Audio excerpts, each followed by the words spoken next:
नमस्कार, मैं दीपक शर्मा और मेरे YouTube मंच पर आपका स्वागत है। दोस्तों, जिस दौर में हम और आप ये बात कर रहे हैं कि 2024 में मोदी तीसरी बार प्रधानमंत्री बनेंगे या नहीं बनेंगे, उसी वक्त में टीम मोदी 2029 की योजना बना रही है। यानी एक तरफ 79-80 साल के मोदी 2029 का टारगेट तय कर रहे हैं और दूसरी तरफ 65-66 साल के नितिन गडकरी उसी पार्टी में, उसी कैबिनेट में, उसी सरकार में सियासत छोड़ने की बात कर रहे हैं, मंशा जाहिर कर रहे हैं, इच्छा बता रहे हैं। अब दोस्तों, बीते रविवार को नितिन गडकरी ने एक फंक्शन में कहा कि राजनीति में उनकी दिलचस्पी कम हो रही है और ये बात उन्होंने पहली बार नहीं की। हाल फिलहाल में कई बार वो कह चुके हैं कि राजनीति से जैसे उनका मन ऊपर है। अब सवाल ये है कि उनके ये जो ताज़ा बयान है उससे ये कयास फिर से लगाए जा रहे हैं कि क्या बीजेपी के टॉप पर सत्ता संघर्ष है, पावर स्ट्रगल है मोदी सरकार के टॉप पर, शीर्ष पर। और यहीं से एक सवाल उठता है कि क्या गुजरात लॉबी के रिश्ते नितिन गडकरी से अच्छे नहीं हैं। और सवाल नंबर 2 कि क्या बीजेपी में जो घमासान है वो तेज हो रहा है, बढ़ता जा रहा है। और सवाल नंबर 3, आज का सवाल नंबर 3 और सबसे बड़ा सवाल, क्या मोदी या मोदी की टीम 2024 में गडकरी का टिकट काटने जा रही है। गडकरी ने यहां तक कह दिया कि उन्हें नेहरू के भाषण काफी पसंद हैं। मंत्री इसलिए दुखी थे कि उनको अच्छा डिपार्टमेंट नहीं मिला। बऱ्याच गोष्टी जीवनात करण्यासारख्या आहेत। आज जो विपक्ष है वो कल की सत्तारूढ़ पार्टी है।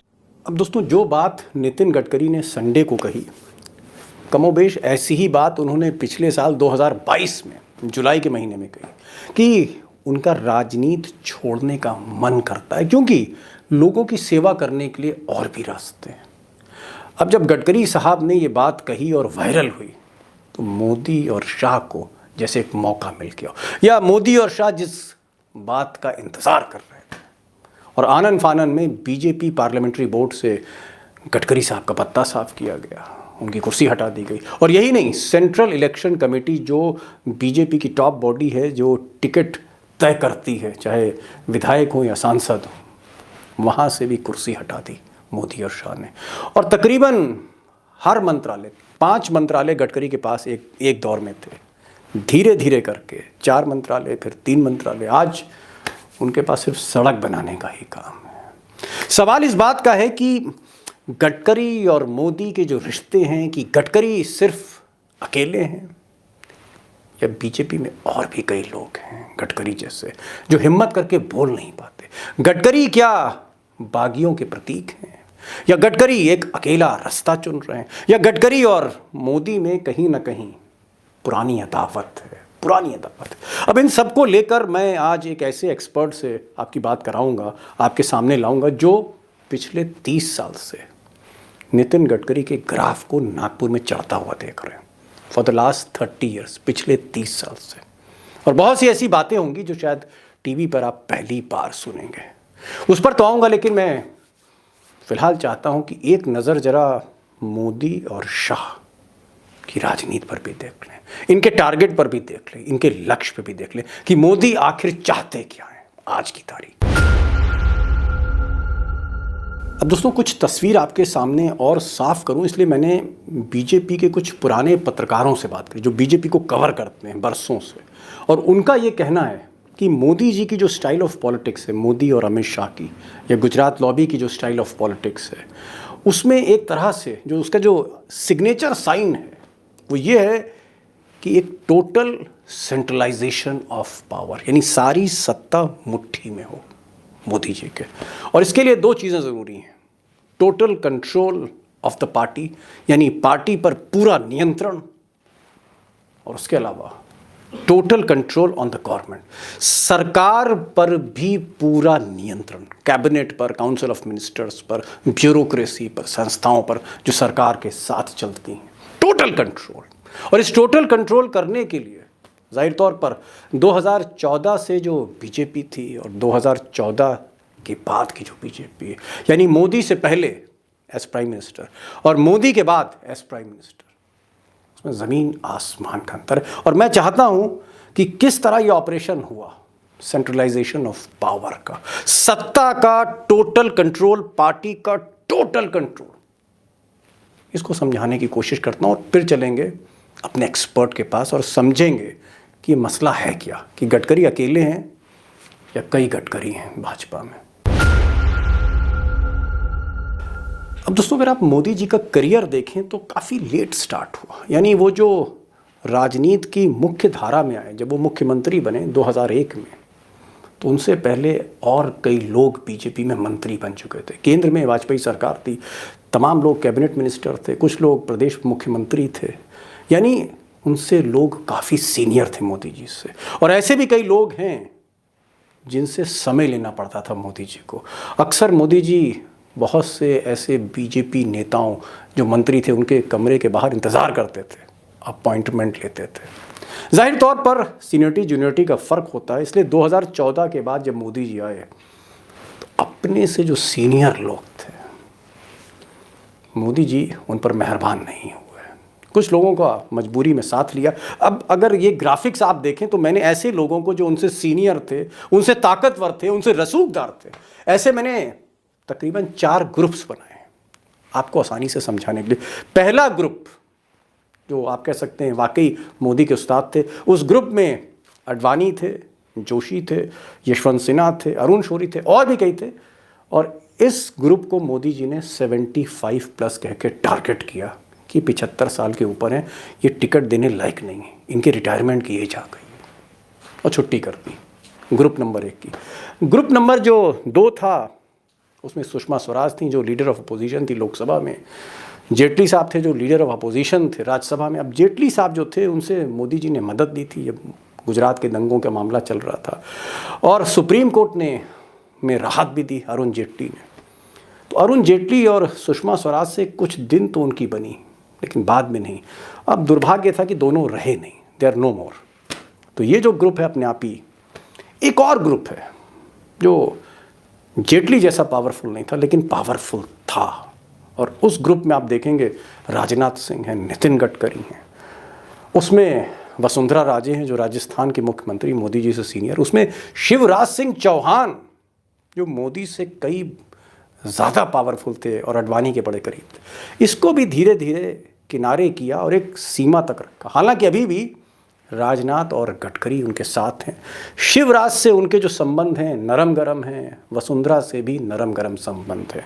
तो ये ग्रुप नंबर 3 है। और ग्रुप नंबर 4 जो सरकार में था लेकिन मोदी जी से सीनियर था, राजीव प्रताप रूडी, रविशंकर प्रसाद, प्रकाश जावड़ेकर, मुख्तार अब्बास नकवी, सुशील मोदी, ये भी एक लंबी लिस्ट है।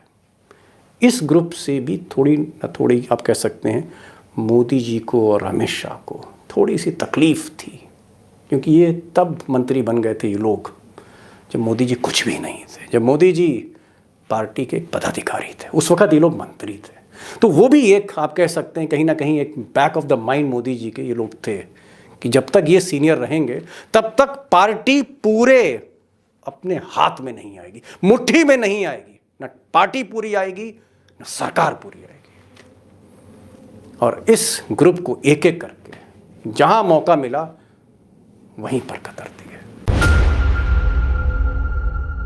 अब दोस्तों, मोदी जी का जो स्टाइल ऑफ ऑपरेशन है, सरकार चलाने का, पार्टी चलाने का, उनका जो स्टाइल है या उनकी जो रणनीति है, उसमें वही लोग होते हैं जो मोदी जी जिनको पसंद करते हैं या मोदी जी जिनको खुद हैंड पिक करते हैं। जाहिर तौर पर उनकी कई शर्तें हैं। पहली शर्त यह है कि 100% लॉयल्टी, 100% ओबीडियंट होना चाहिए। जो वो कहें शब्दशः उनकी बात को माने, कमांड को माने और एग्जीक्यूट करे मोदी जी की। दूसरा, इधर से उधर बात ना करे, 100% कॉन्फिडेंस का बंदा हो और लो प्रोफाइल हो। स्मृति ईरानी जैसा नहीं हो कि हर बार आप कैमरे के सामने आ रही, इस तरह के लोग उन्हें पसंद नहीं। उनको कौन पसंद है? धर्मेंद्र प्रधान, कम दिखते हैं, जब तक कहा नहीं जाता कैमरे पर नहीं आते। उनको पसंद हैं भूपेंद्र यादव, खास हैं, सलाहकार हैं, जल्दी आते नहीं कैमरे पर। उनको पसंद हैं जेपी नड्डा, जो कहते हैं वो करते हैं। और फिर अमित शाह जो साय के साथ रहते हैं। मुझे लगता है कि अमित शाह से बेहतर मोदी को कोई नहीं जानता, गुजरात से लेकर दिल्ली तक। तो ये उनकी एक कोटरी है, और इस कोटरी में अगर आप देखेंगे धर्मेंद्र प्रधान, जेपी नड्डा, भूपेंद्र यादव, अमित शाह, और कभी कभी फाइनेंशियल मैटर्स में पीयूष गोयल, क्योंकि पीयूष गोयल थोड़ा सा हाई प्रोफाइल है, चार्टर्ड अकाउंटेंट हैं, कॉरपोरेट के आदमी रहे, इसलिए एक दूरी रहती है। जब ज़रूरत पड़ती है तभी पीयूष गोयल वहाँ होते हैं। तो कुल मिलाकर जो टीम मोदी आप कह सकते हैं, जो स्ट्रैटेजी बनाते हैं, उसमें धर्मेंद्र प्रधान बहुत खास हैं, भूपेंद्र यादव हैं, नड्डा हैं, अमित शाह हैं, लेकिन ज़्यादा फैसले मोदी जी खुद करते हैं। ये टीम है जो इम्प्लीमेंट करती है। अब कहने को राजनाथ सिंह डिप्टी लीडर हैं, लोकसभा के सीनियर मोस्ट कैबिनेट मिनिस्टर हैं, लेकिन कितनी चलती है आपको ही पता है। और नितिन गडकरी जो भाजपा के अध्यक्ष भी रहे, और आज की तारीख में मोदी के बाद सबसे ज़्यादा अगर किसी की लोकप्रियता है, सबसे ज़्यादा किसी ने डिलीवर किया तो नितिन गडकरी ने किया। लेकिन नितिन गडकरी किसी भी बड़े पॉलिटिकल फैसले में ये नहीं होते, राजनाथ नहीं होते।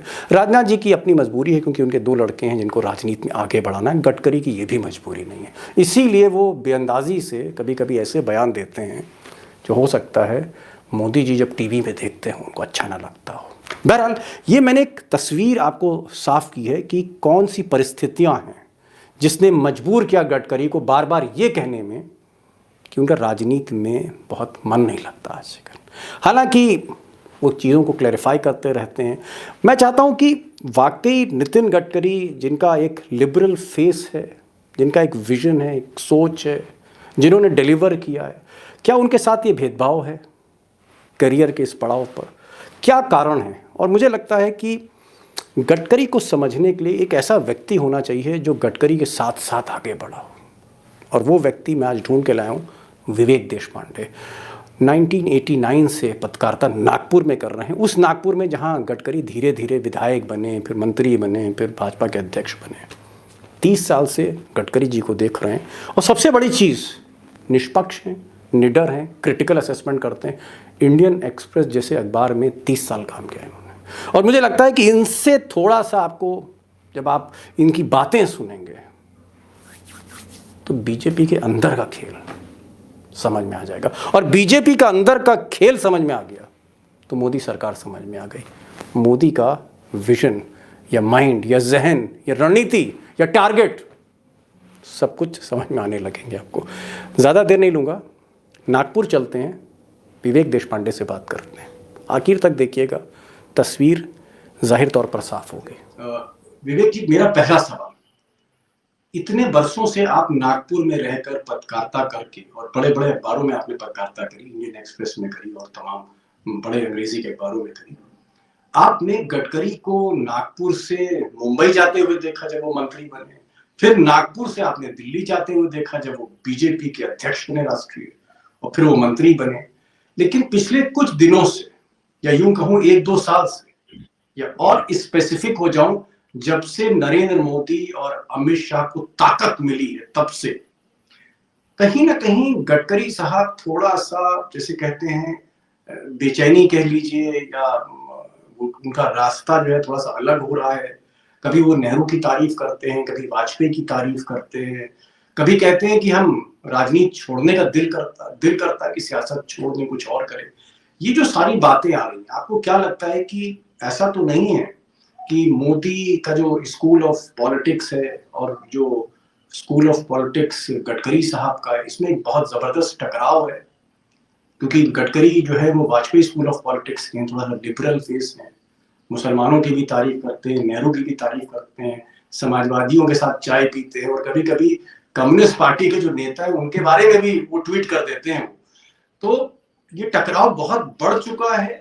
और अगर मैं बहुत सीधे सवाल करूं, जो मुझे आखिरी सवाल करना चाहिए, अगर मैं वो पहला सवाल कर दूं कि क्या गडकरी का टिकट कट सकता है 24 में, मैं बहुत एक ईमानदारी से आपसे जवाब चाहता हूं। हाँ, दीपक जी, ऐसा है कि गडकरी का जो पूरा पर्सोना है, उसको अगर आप ध्यान से देखेंगे, उनका जो प्रवास है, जब से वो एमएलसी बने, सबसे पहले तो एमएलसी बने, फिर मिनिस्टर थे शिवसेना और भाजपा की जो पहली सरकार महाराष्ट्र में बनी 95 में, उस समय वो पीडब्ल्यूडी मिनिस्टर बने और उन्होंने अपना एक मंत्री के नाते से अपना जो सिक्का जमाया, जो उन्होंने काम किए मुंबई में 55 फ्लाईओवर, फिर बहुत सारी सड़कें बनाई, पुलिया बनाए, तो एक इंफ्रास्ट्रक्चर डेवलप करने में उन्होंने जो बहुत बड़ा काम किया, उससे उनका सारे देश में नाम हुआ। और फिर वो वाजपेयी जी ने अपनी सरकार में उनको वो जो रूरल रोड्स वाला स्कीम था उसमें उनको ड्राफ्ट किया और उन्होंने उसमें भी काम किया। उसके बाद उनका एक डेवलपमेंट के फ्रंट पर एक काम करने वाला एक बीजेपी का फेस, इस तरह से उनका परिचय सारे देश को हुआ। और आरएसएस में भी उनका एक महत्वपूर्ण स्थान बन गया। और 2009 उसका नतीजा हुआ कि 2009 में उनको दिल्ली भेजा गया बीजेपी के प्रेसिडेंट के नाते। जी, तो वो जो बात थी वो एक क्या कहते हैं उसको, एक बहुत ही रिवोल्यूशनरी बात थी कि जहां पर बड़े-बड़े नेता ऑलरेडी मौजूद थे, आडवाणी जी थे, मुरली मनोहर जोशी, सुषमा स्वराज, अरुण जेटली, राजनाथ सिंह, इतने दिग्गज नेता जहां पर थे, वहां पर एक कंपैरेटिवली बहुत ही ज्यादा जूनियर एक नेता को पार्टी का प्रेसिडेंट बना के भेजना, आरएसएस ने अपना जो एक अधिकार उस समय जमाया था, उससे बहुत लोग वहां पर आहत हुए थे, नाराज हुए थे। और 2012 में आपको याद होगा जब दोबारा उनको प्रेसिडेंट बनाने की बात आई तो उस बात को नहीं होने दिया गया। और उस समय एक जिस ग्रुप के वो कभी सर्वे सर्वा हुआ करते थे, पूर्ति ग्रुप, जो एक इंडस्ट्रियल ग्रुप, लोग वैसे दबी जुबान में, विवेक भाई, दबी जुबान के बारे में खबरें छप लोग दबी जुबान में यहाँ कहते हैं, जो आपने 2012 का जिक्र किया और आपने जिक्र किया कि गडकरी को दोबारा अध्यक्ष बनाने की बात थी, क्योंकि तब 2014 का चुनाव आ रहा था जहाँ मोदी जी विकेट पर उतर चुके थे, बल्ला और पैड वैड पहन के, हेलमेट लगा के। उस वक्त ऐसा कहा जाता है कि जो गुजरात लॉबी थी उन्होंने कहीं ना कहीं पर कतर दिए, क्या कहते हैं, गडकरी साहब के। गुजरात लॉबी का खेल था और शायद मन मुटाव वहीं से शुरू हो गया। मैं फिर दोहरा रहा हूँ, मन मुटाव तो है, ये तो हमें दिखता है और मैं उस पर बात करूंगा। आपको लगता है एक पत्रकार के तौर पे जो नागपुर में है, जो राजनीति देख रहा है, जमीनी सच आप जानते हैं और बहुत निडर और निष्पक्ष पत्रकार हैं आप, आपको लगता है कि जिस तरह से मोदी जी और अमित शाह ने नितिन गडकरी को पार्लियामेंट्री बोर्ड से ड्रॉप कर दिया, उनको सेंट्रल इलेक्शन कमेटी से ड्रॉप कर दिया, यानी जो भाजपा की शीर्ष बॉडी थी उससे हटा दिया, क्या टिकट भी काट सकते हैं मोदी जी? दीपक जी, इसकी चर्चा तो बहुत होती है, लेकिन मुझे पता नहीं इतनी हिम्मत मोदी जी अगर करेंगे तो एक बहुत गलत मैसेज जाएगा। और मुझे नहीं लगता कि आरएसएस भी इस बात को पसंद करेगी। लेकिन देखिए, मोदी जी कुछ भी कर सकते हैं। हम मोदी जी के बारे में ये नहीं कह सकते। हाँ, तो वो गडकरी जी एक बहुत बड़े नेता है, उनका बहुत नाम है, उनकी बहुत लोग तारीफ करते हैं, इसका मतलब मोदी जी उनको हाथ नहीं लगाएंगे, ऐसा कुछ नहीं है। हमने राहुल गांधी को क्या किया मोदी ने, हमने देखा है, वो तो बहुत बड़े नेता है और इतना ड्रास्टिक स्टेप उनके खिलाफ लिया गया। तो गडकरी जी को टिकट न देना ये कोई बहुत बड़ी बात उनके लिए है, ऐसा मुझे नहीं लगता। नहीं, जब आडवाणी और जोशी का टिकट काट सकते हैं तो फिर मुझे नहीं लगता कि गडकरी कुछ काट सकते हैं, लेकिन उसकी जरूरत है क्या? मतलब गडकरी जी आज की तारीख में मोदी और शाह के खिलाफ क्या कर रहे हैं? क्या वो कोई उनके खिलाफ कोई अंदरूनी एक पॉलिटिक्स चल रहा है? गडकरी जी नागपुर में बैठे हैं और वो अपना काम करते हैं और जिस तरह के स्टेटमेंट्स उनके आते हैं, बेबाक बात करने की उनको आदत है। अब उसके कई मतलब निकाले जा सकते हैं और वो निकाले जाने चाहिए, क्योंकि वो पॉलिटिशियन है, वो कोई सोशल वर्कर तो है नहीं। वो बात तो करते हैं सोशल वर्कर, मैं ज्यादा सोशल वर्कर हूँ और कम पॉलिटिशियन हूँ, लेकिन है तो वो पॉलिटिशियन, तो उनकी बातों का मतलब तो निकाला जाएगा। उससे वो बहुत नाराज भी हो जाते हैं, लेकिन उसमें से कुछ मैसेजेस जो अनजाने में उनसे निकल जाते होंगे, हो सकता है, फिर जाने अनजाने में जानबूझकर भी वो करते होंगे, ये भी हो सकता है। वो मैसेजेस जो है वो उनका उसका जो अर्थ है वो दिल्ली में उस अर्थ का जो है एक कॉन्फ्रेंस लिया जाता है और शायद उसी की वजह से वो दिल्ली के जो शीर्षस्थ नेता है बीजेपी के, उनमें वो बहुत ज्यादा पॉपुलर नहीं है। और उसी के चलते हमने देखा है सेंट्रल पार्लियामेंट्री बोर्ड से, सेंट्रल इलेक्शन कमीशन से उनको निकाल दिया। अब एक last nail in the coffin जिसको कहते हैं अंग्रेजी में, अगर उनकी टिकट भी काट देते हैं तो सवाल ये पैदा होता है कि उनकी जगह नागपुर में किसको टिकट दिया जाएगा। ये हो सकता है कि फडणवीस को दिया जा सकता है, और फडणवीस जी को दिल्ली में बुलाया जा सकता है। लेकिन आखिर में ये गडकरी के खिलाफ ये करने का बीजेपी को फायदा क्या है? आज बीजेपी को गडकरी मतलब बीजेपी एज अ पार्टी, जो बीजेपी में 2-4 सबसे पॉपुलर लोग हैं, मोदी जी के बाद अगर आप किसी का नाम ले सकते हैं तो गडकरी है। वो किसी मतलब बड़बोलेपन से नहीं है, उनका जो पॉपुलैरिटी है वो उनके काम से है, जो एक नहीं नहीं, ये बात मैं मानता हूँ विवेक जी की जो उन्होंने सड़कों के लिए काम किया है और जिस तरह से हाईवेज बनाए हैं, चाहे वो किसी राजधानी को किसी राजधानी से जोड़ रहे हो, या मिसाल के तौर पर जो दिल्ली से मुंबई का हाईवे बन रहा है और उसके साथ साथ जो इंडस्ट्रियल कॉरिडोर्स की बात हो रही है, वो सारी चीजें अपनी जगह ठीक है। मैं तो ये कह रहा था कि मोदी और अमित शाह जो भी पार्टी को लेकर रणनीति बनाते हैं, किसको मुख्यमंत्री बनाना है, किस सरकार में क्या ऑपरेशन करना है, या फ्यूचर की जो पॉलिटिक्स का जो एक तरह का आप कह सकते हैं ब्लूप्रिंट तैयार करते, उसमें गडकरी जी की कोई स्पेस नहीं है, उसमें गडकरी जी की कोई सहमति नहीं, जबकि गडकरी जी पार्टी के अध्यक्ष है। मैं इस बिना पे कह रहा हूं कि ये जो मोदी वर्सेस गडकरी है, आप मानते हैं कि भाजपा में इसकी चर्चा होती है, दबी जुबान में चर्चा होती, पर्दे के पीछे चर्चा होती कि मोदी और गडकरी में, गुजरात लॉबी और गडकरी में रिश्ते बहुत अच्छे नहीं हैं। ये मैं सही कह रहा हूं या गलत कह रहा हूं? बिल्कुल सही है, बिल्कुल सही है, तो बात स्पष्ट है। और कभी गडकरी जी की तरफ से या फिर मोदी जी की तरफ से इस बात का खुलासा भी नहीं हुआ कि इसमें अगर कुछ झूठ है तो वो कह देते कि नहीं ऐसा बिल्कुल नहीं है, मैं मोदी जी के साथ में हूँ। लेकिन वो मोदी जी का जो नाम लेते हैं वो एक फॉर्मेलिटी के तौर पर लेते हैं, और वो मेरे ख्याल से बीजेपी के सारे नेता जो किसी भी भाषण की शुरुआत जो करते हैं कि आज प्रधानमंत्री मोदी जी के नेतृत्व में देश बहुत प्रगति कर रहा है, उस तरह की बात तो गडकरी जी भी कहते हैं। वो तो एक उनका पॉलिटिकल कंपल्शन भी है। लेकिन कभी उन्होंने बहुत ज्यादा आउट ऑफ द वे जाके मोदी जी की तारीफ की है, या फिर मोदी जी ने किसी भी, मैंने तो आज तक नहीं सुना। महाराष्ट्र में इतने बार मोदी जी आए, नागपुर आए, और नागपुर आने के बाद जो भी उनके भाषण हुए उसमें कहीं भी नितिन गडकरी जी की तारीफ करते हुए मैंने मोदी जी को नहीं सुना। तो दोनों के बीच में एक मनमुटाव है, कोल्ड वॉर है, ये सारा देश जानता है। और वो क्यों है ये भी जानता है, क्योंकि गडकरी जी का स्टाइल ऑफ पॉलिटिक्स जो है वो बिल्कुल अलग है मोदी जी के स्टाइल ऑफ पॉलिटिक्स से। मोदी जी एक बहुत ही out and out communal politics में विश्वास करने वाले, आरएसएस का जो कोर आइडियोलॉजी है उसको बहुत ज्यादा इंटेंसिटी के साथ आगे ले जाने वाले पॉलिटिशियन है। गडकरी जो है, गडकरी ब्रॉड माइंडेड है, एक अटल बिहारी वाजपेयी जी के मोल्ड में है। वो मुसलमानों को दुश्मन नहीं मानते, और इस तरह की बात भी कभी आपने पिछले इतने सालों से आप गडकरी को सुन रहे हो, लेकिन कभी आपने गडकरी जी के मुंह से किसी भी तरह से मुस्लिम समुदाय के बारे में कोई भी निगेटिव बात क्या आपने सुनी है? मैंने तो नहीं सुनी, मैं इतने सालों से उनको जानता हूं। तो वो सारे लोगों को साथ में लेके चलना जानते हैं, मानते हैं। और देखिए अभी नागपुर का मैं आपको उदाहरण दूंगा। नागपुर एक ऐसा शहर है जिसमें कभी भी आरएसएस का हेडक्वार्टर नागपुर था, आज भी है, लेकिन कभी हिंदू मुस्लिम दंगा, नागपुर जो भारत में गिने चुने कुछ बड़े शहर है जिनमें कभी भी हिंदू मुस्लिम दंगे नहीं हुए, मैं तो सिर्फ नागपुर का ही नाम जानता हूँ, सिर्फ नागपुर। इसके बावजूद कि भाई नागपुर आरएसएस का हेडक्वार्टर कभी भी नहीं हुआ।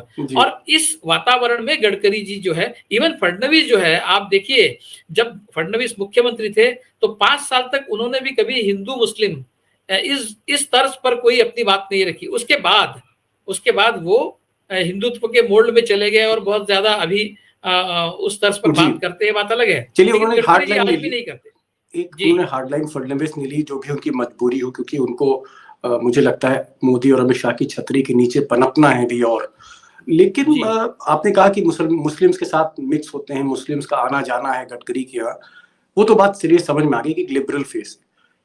मोदी जिस दौर में नेहरू का कद छोटा कर रहे थे, या मोदी के जो भक्त हैं नेहरू का कद छोटा कर रहे थे, नेहरू को एक विलेन बनाया जा रहा था जिस दौर में, या जिस दौर में बनाया जा रहा है, उस दौर में गडकरी का ये कहना कि वो नेहरू के कुछ फैसलों से बहुत प्रभावित हैं और नेहरू का कद बहुत बड़ा है, नेहरू और वाजपेयी का, ये क्या सोच है गडकरी साहब की कि नेहरू का कद बड़ा है और नेहरू का जो कुछ फैसले जो हैं बहुत बड़े हैं, नेहरू की तारीफ। बिल्कुल जी, बिल्कुल अटल बिहारी वाजपेयी जी भी हमेशा नेहरू जी की तारीफ करते थे।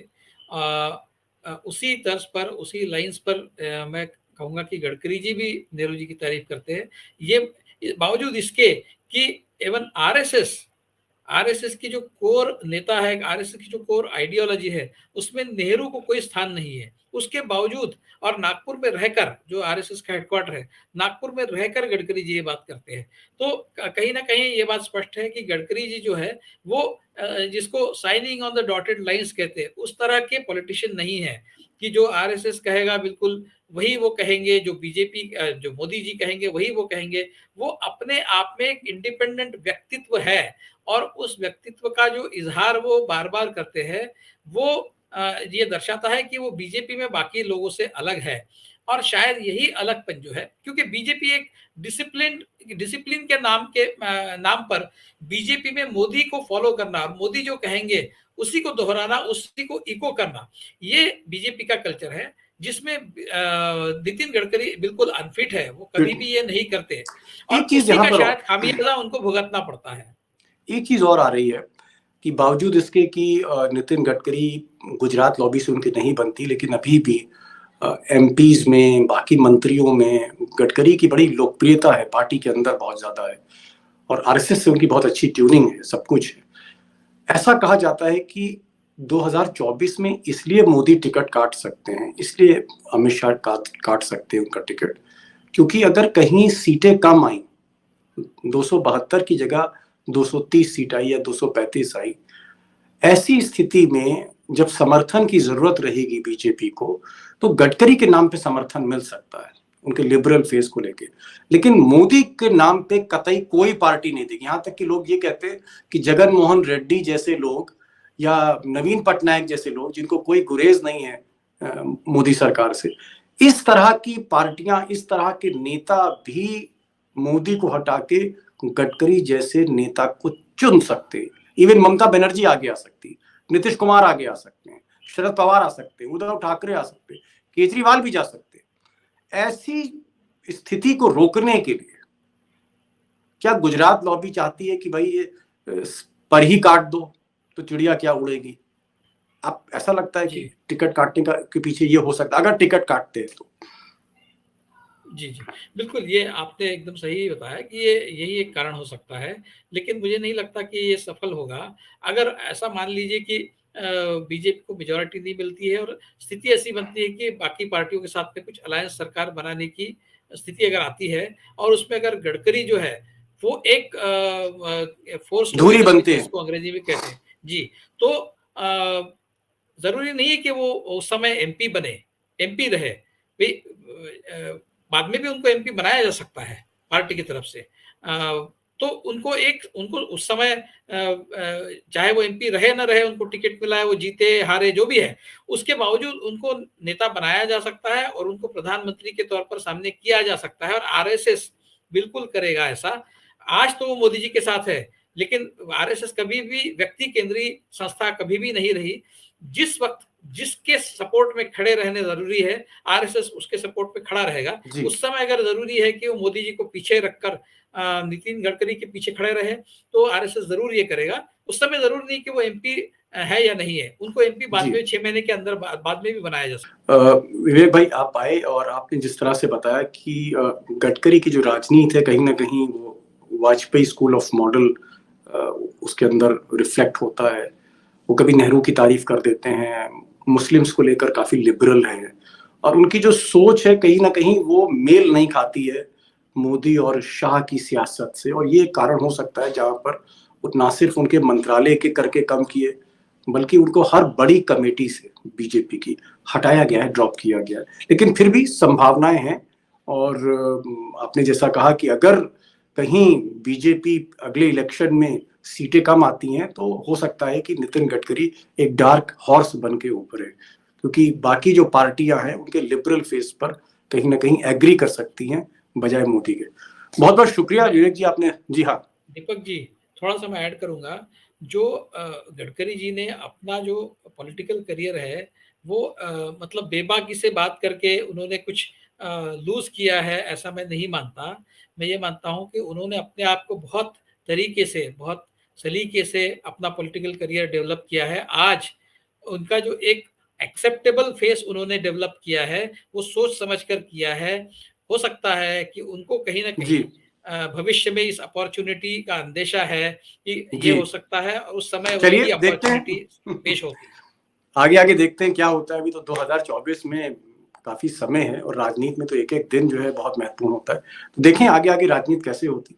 आप आए इस प्रोग्राम में, आपने रोशनी डाली, बहुत बहुत शुक्रिया देशपांडे जी।